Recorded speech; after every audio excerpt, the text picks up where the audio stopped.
Welcome to Chautauqua People. I'm John V. My guest today is long-term Chautauquan Katie Prechtel Cook.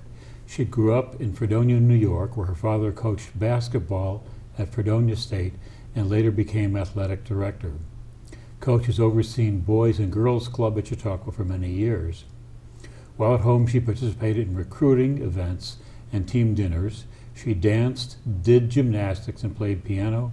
She was president of her senior class. Despite being the product of two Fredonia grads, she went away to college and graduated from Miami of Ohio. She lived in Washington, D.C., Baltimore, Maryland, and for the past 15 years in Annapolis, Maryland, where she and her husband are raising 3 children. The Cooks have a cottage on the grounds at Chautauqua. Katie, you participated in club during your childhood years. Who were the most influential people there, and what did they do for you? Well, that's an interesting question. We were so fortunate. I was so fortunate to grow up in Fredonia, where I got to be a big fish in a little sea. And in 1987, my dad took the job at club, and I always call that our sliding doors moment, where I had a wonderful life in Fredonia. It was some of my favorite years were Fredonia High School, and but when we came to Chautauqua, the world kind of opened up for us in a different way, and we were able to participate in the programming. And for us, for my family, the most influential program was Boys and Girls Club at Chautauqua. And in part because my dad was there and we got to, have him as our leader, but also because there were all these amazing college kids who I thought were so cool, who were my counselors. And they all happened to be really accomplished people. So a lot of my local friends, went to SUNY schools, which are all wonderful. Like you said, my parents are both products of Fredonia State. But they were going to Ivy League schools and, all these different places, studying abroad. And it made me wonder what else was maybe out there.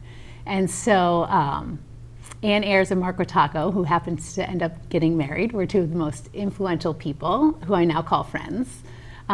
Because they both studied abroad at one point, and I thought, wow, that sounds cool. Tell me more about that. And I ended up getting to spend a semester in Luxembourg and ride the Eurail and go to all kinds of different countries. And so that was pretty a defining moment, I would say, of my young life, getting to study abroad. And it was because of the leadership of the counselors at club who showed, yes, we were playing Gaga and we were playing, volleyball and capture the flag, but they were also showing a part of their own life to me. So that was pretty special. That's one of the things that people often talk about is the friends they made there and getting to know those friends' families, such as going with a classmate home for dinner, or else that's 2-hour lunch. That sounds like something of a big expensive executive, doesn't it? Right. But what was a 2-hour lunch with somebody's family like? So for me, I met one of the people who's arguably my best friend now, still in my mid-40s, when I was in 6th grade. And I always joke we were painting ceramic heart boxes together in the ceramics room at Boys and Girls Club. And years ago, the ceramics room was a small little, almost felt like a basement, cement floors, and you would spray the spray that went to make your piece shiny in the room. I'm sure it would not be allowed anymore because there was no ventilation. You just smelled this, smell of the ceramics. But Tori and I became good friends over painting these heart boxes. And she was painting hers for her grandmother, and I was painting mine for myself. But she had a grandmother we called her Granny Joe.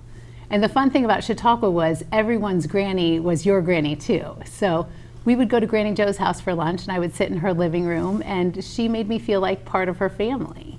And the same thing happened with other friends over and over, where this kind of unconventional schedule of 9 to 12 and 2 to 4 provided a window into people's worlds that I was allowed to be included in. And it really was, as a Chautauqua County kid coming to Chautauqua Institution, there were obviously many generational families before we got here.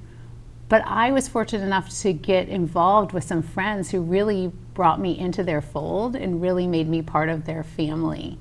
And I love that I get to do that now with my own kids. I joke that my house looks like Grand Central Station filled with bicycles in the front yard because all these kids are now in my living room. And it's really fun to really know the people your kids are hanging out with. In the same way, I'm sure it was fun for my friends' families to get to know me and my other friends. Mm-hmm. And so this intergenerational experience is getting passed on.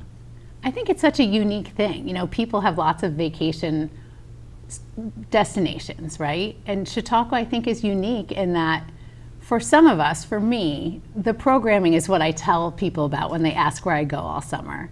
And I explain there's a resident opera company and a ballet company and the lecture every day. But really, for me, it's the friends and family that we come back for, and the fact that my kids can be with me, my friends' kids, my parents' friends. We lost a dear, or my parents lost a dear friend of theirs this winter, and my kids cried when they found out because that friend was also their friend. Wow. Which I think is really unique. Yeah. And so the kids then get to know more than just their own generation, their own peers. And I think it gives them a great opportunity to learn to speak with others and to carry on conversations with adults. I ran into two friends today and they said, "You'd be happy to know your son Ethan stopped and said hello to us today and looked us in the eye." And that does make me happy because I think in a lot of places kids are stuck on their phones, staring at their screens, they're not interacting with other humans. My kids, since we've been here, have barely looked at their screens because they're out living their life. And I think Chautauqua provides this throwback opportunity for all of us to park our cars, stop competing for the spot on the lacrosse team, and start paying attention to what's going on right here, right now, including getting to know, other older people in Chautauqua. Indeed, and that's a skill, is talking to another generation. I see so many college students, it's like that phone is a life support device. Turn it off and talk. Yes. Now, you played a key role in the past in reinvigorating this now generation experience. Can you tell me about that? Sure.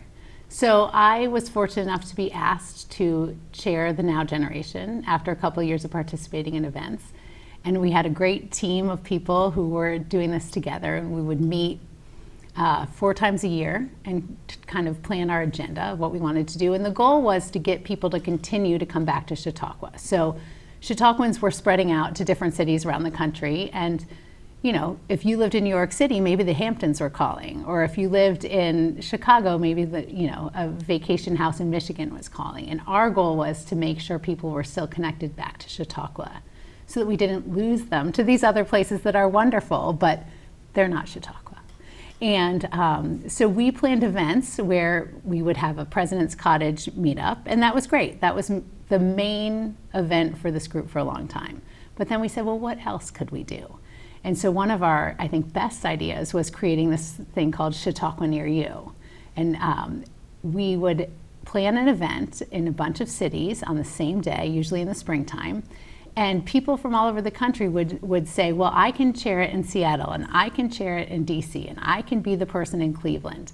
And so all across the country, Chautauquans were meeting and getting together and bringing their local friends to come see this strange place that they had heard about. Tell me what these people are doing and who these people are. So it created a connection point for Chautauquans around the country to get together. And then in the summers, they would come to our President's Cottage event, which eventually got too big for the President's Cottage and moved to the Girls Club. But the president still came and spoke with all of us, and it gives young Chautauquans under 40 a way to connect with the administration and to hear about what the latest challenges are and the latest triumphs of the institution, which I think is wonderful. And then we would have little programs throughout the summer where young families could meet on the beach for Wednesdays on the Water, or there would be a social after the race, which already brings a lot of people together. The old first night race that the sports club puts on, there'd be a social at the Yak for families. Mm-hmm. And it was just providing a connection point for people, both old Chautauquans to lure them back to Chautauqua, and new Chautauquans who were looking for a connection point for peers. And we would get sometimes, a person whose spouse was in the symphony coming to meet other young Chautauquans who also had children. So it was a nice way to build bridges, I think, in Chautauqua. And then it was also a minor goal. I think that was the major goal, was connection. And then also Chautauquans of that age group could make a donation to Chautauqua and could be part of something called the Lewis Miller Circle if they made a $250 donation. And the goal with that was just really to say, hey, you should think about Chautauqua as you think about philanthropy and as you become more established in your career. And you could make a contribution to this place that's meant so much to you over the years. Mm-hmm. Now, in addition to making the contribution, was there a little bit of disruptive stuff saying we need to do this and this and this, and for example, we ought to have a XYZ facility or ABC facility or something else? I think it is, for many of us, club was the connection, Mm-hmm. right? So I would say most of the people who would show up at Now Generation events were club connected. And I think when there's a movement to try to get some things improved at club in terms of facilities and things, and I think there may be some crowdfunding activities. One of them was, of course, Timothy's Playground, which my dear counselors who inspired me when I was a grouper was named for one of their sons who passed away. And that was a collective effort, not by Now Generation, but by the group of people in that age group. Mm-hmm. Chautauqua hasn't been very focused on crowd fundraising in general, but I think it's somewhere where perhaps in the future they might lean, especially to engage this group of people who are so interested in youth and recreation. I think there's room there to do something with that, and I hope that someday they'll kind of consider that. Mm-hmm. Now, something like the business center, how did that get connected? So that's a great question. So we kind of looked at different areas that might attract younger folks to Chautauqua. So we had the wonderful opportunity when Michael Hill became president to get his attention. And I happened to be chair of the board at that time, and we got to go and have a meeting with him. And the presidents have always been wonderful to Now Generation. Tom Becker was wonderful to us and always listened to what we had to say. When we got to sit down with Michael, we really saw it as an opportunity. He was our age. And we thought, wow, this is really a neat way to be able to connect with this person who's new to Chautauqua. And so we really got our ducks in a row and came up with some ideas that we thought would be helpful. One of them was a business center for young Chautauquans to be able to use, because people can work remotely now. And at the time, sometimes the family porch is a little wild if all the nieces and nephews are around. So Yeah. we were able to help suggest a business center might be good. We were able to suggest, some Adirondack chairs along the waterfront would be wonderful for people to be able to relax and connect outside of the family porch. We thought a gathering space would be great, and 3 Taps has emerged. And I'm sure we were not the only people who thought about these things, but it did feel like the administration heard what some of the younger Chautauquans had to say in terms of need to enhance the experience, especially when you invite folks in who haven't been to Chautauqua before. And it creates a place where you can go and share a meal and get a drink and enjoy each other's company that, again, is not disturbing grandma who's sleeping in the next room. Yeah. Now, the Now Generation was for what age groups? Well, it's supposed to be, I think it's 21 to 40, which is a wide span, Mm-hmm. because you're just graduating, college at one end, and a lot of times you have a young family at the other end. But I would always say you can come for, you're only as old as you feel. So if you want to be part of it, keep coming back. And since I passed the baton to Carrie Oliver, who's a wonderful person who's done a lot of work with Now Gen, and now Zach Stallsmith, who's actually a local Chautauqua guy, is the new chair. So it's been a nice group of people who have been leading this organization and welcoming all young people. And it's not like they kick you out the second they don't check your ID on the way in the door. Yeah. So let's say somebody hits 40. They say, my life is changing. I want to stay involved, but not with 20-year-olds, because we've got different family responsibilities and interests. What would you recommend they do to stay connected to Chautauqua? So I always, we've all joked, well, if I'm not the now gen, am I the then gen, or whatever, Yeah. And I think for me, I say it's time for, we created this organization that did a little hand-holding to get people involved in connection and in philanthropy. And now it's your time to look at the greater Chautauqua landscape and decide where you want to jump in. So for some people, I think that's, becoming a friend of the theater. For others, it's joining the Vachi board. For others, it's, like me, working on the Chautauqua Fund team. But I think one of my biggest life goals has been to connect people and be an active participant in the community. And I think, sometimes you wish, man, I wish I was one of those people who could just sit on her porch and read and mind her own business. But it's not in my nature. I watched my parents be great, community organizers and really work to make sure everyone in our community was taken care of, whether that was our family or, the greater Fredonian community or the greater Chautauqua community. So I really like having the opportunity to connect with people. And I think if I were someone who was happy only reading my book on my porch, which is something I love to do, but getting out and doing these other things has allowed me to connect with some really interesting people who I never would have met otherwise. Mm-hmm. And these connections are enduring. They are. Most of the time. How do your kids feel about this? My kids love Chautauqua. My husband jokes that I made them drink the Kool-Aid early. Uh-huh. But I think the truth is if you jump in, it's hard not to love Chautauqua. Yeah. So they look forward to getting up here. They have really wonderful relationships with friends that they've made. Both of my older kids, a lot of those friends are children of my friends, which is fun. But particularly my youngest has, she's got those friends and she's branched out and she's my most gregarious child. She's made all kinds of friends. Every time she walks up, our house is right above Boys and Girls Club. So everybody kind of walks up the hill on this super highway of bicycles at 9, 12, 2, and 4.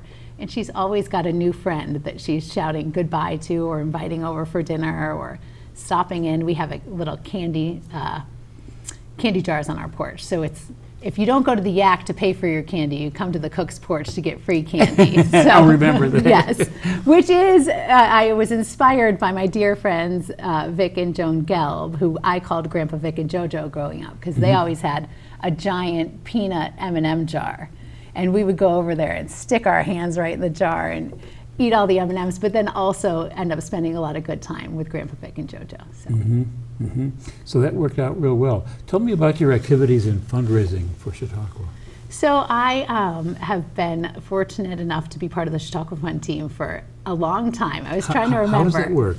So years ago, they just said, would you be willing to make a few phone calls on the behalf of Chautauqua? And I'm assigned a few prospects, and I call those people, and sometimes they call me back, and sometimes they don't.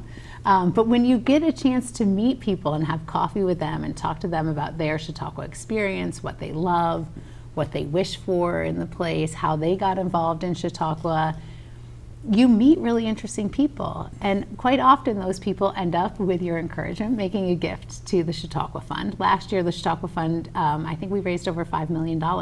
Really? And it's a group of wonderful people who work in the advancement office, professionals who work for Chautauqua, who do a vast majority of the work. But it's also a volunteer corps who makes connections with other Chautauquans and helps encourage them to donate money. Mm-hmm. And I think for me, my message is always, look at all the things Chautauqua's given you. If you are able, wouldn't it be great, even if it were a small amount, to give something back to Chautauqua? Mm-hmm. Mm-hmm. So have you earmarked your contribution for any specific purpose? So usually over the last however many years, Kevin and I have made a donation. A lot of times they say, funds you can use anywhere are the best funds. But over the next 5 years, Kevin and I have earmarked our donations to go towards research on the lake and improving the quality of the lake. Because for us, we feel like climate change is an issue. It is not something I feel I can tackle. I'm not a scientist, but I do feel like in my own backyard, I can work to help Chautauqua and the scientists and the experts they have hired do something to help the lake quality. Because for me, we were joking earlier, when my kids go to club, they swim. At least most of them do, and their grandpa catches them if they don't. But they come home and their bathing suits are filled with seaweed, and it's different than swimming in a pool, which is what they swim in at home. And I tell them it's character building, that their life hasn't been that hard, and it's okay if you get a little seaweed in your bathing suit, and I fully believe that. But I also believe we shouldn't have to be worried if my child has a cut on her leg that she's going to end up with it infected because the quality of the lake water is poor. So I am very interested in making Chautauqua Lake a healthy lake. I think it's good for the, all the local communities to have a healthy water so that we can have tourists and so that we ourselves, who are Chautauquans and Chautauqua locals, which I am both, can enjoy the waterways. So indeed that is I want to say designated, but there's probably a formal term, restricted contribution. Yes. And goes in there. Mm-hmm. Now, will there be a larger campaign coming down the pike, do you think? There will be, and it, I think, goes live next year, if I'm not wrong, and Chautauqua will be doing a great job making everyone aware of that. But the lake is one of the main goals of the campaign. So we'll go ahead and that. How do your kids feel about this? About the lake being a focus? I think they think it's great. I mean, for them, we need to save that resource for them. I mean, I remember when I was a kid and you couldn't swim in Lake Erie. Mm-hmm. And that's been turned around. And I'm hopeful that while we can still swim in Chautauqua Lake, we don't want to get to the point that we can't. That would be awful. Yeah. Or the point where it smells so horrible that nobody wants to be near it. Yeah. And I think for all of us around the lake, whether you're in Bemis or in DeWittville or in Chautauqua or Mayville, that's an important thing. Right. Now, you have had a long experience at Chautauqua, and you live in Annapolis, so probably go back before the end of the season, go along with the beginning of the school year for the kids. Yep. How do you carry back these lessons from Chautauqua Institution to Annapolis? So I am fortunate to have some friends who are very interested in current events and what's going on in the world, and a lot of times we'll talk about lectures that I've seen. I actually had an Annapolis friend come up and spend the week with me this year, which was great. Mm-hmm. She got to experience all Chautauqua had to offer. But it compels me to be an active member of my community in Annapolis too, and spread the word about things that I've learned here, connect people with Chautauqua Assembly, which is a way they can listen to our wonderful lectures in their own living rooms. And I'm fortunate in Annapolis to be part of the library board, and which is a county-wide board where we have 16 libraries and an online presence, so we counted as 17, mm-hmm. and try to make that place vibrant as well. Our libraries are becoming our community centers. And so in the same way Chautauqua is a vibrant community, making sure that everyone has the same opportunities in a large county like Anne Arundel County in Maryland is important to me. This is sort of off the wall, but I can't help myself. How is circulation of books in the library? So it's interesting. We keep saying, and I don't know exactly the answer to that question, but we keep saying our library is so much more than books. And I think this is probably the case in a lot of libraries, including the wonderful Chautauqua County libraries, which I love visiting our library, the Smith in Chautauqua. But libraries have become a place where people, at least in Annapolis, you can go talk to a social worker. You can get help finding a job. You can take English classes if you speak a different language.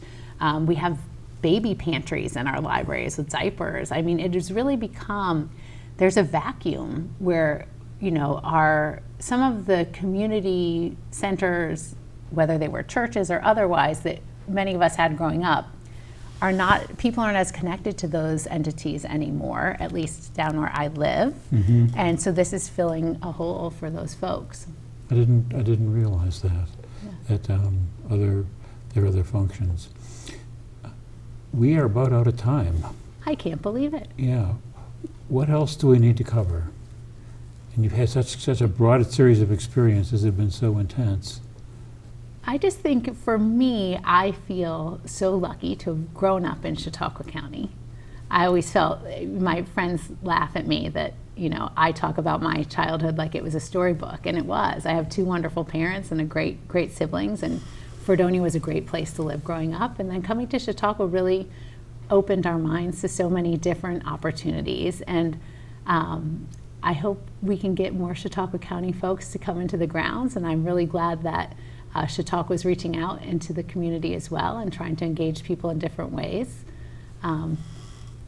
Really, I just feel lucky to be here with you And and, you're- talking about my wonderful life You that I'm bet. so grateful to have. And your words will go down through central Chautauqua County on the cable system and will be recorded on YouTube for others to look at in the future. So thank you so very much. Thank you for having me. By all means. See you now. And do come back. Okay.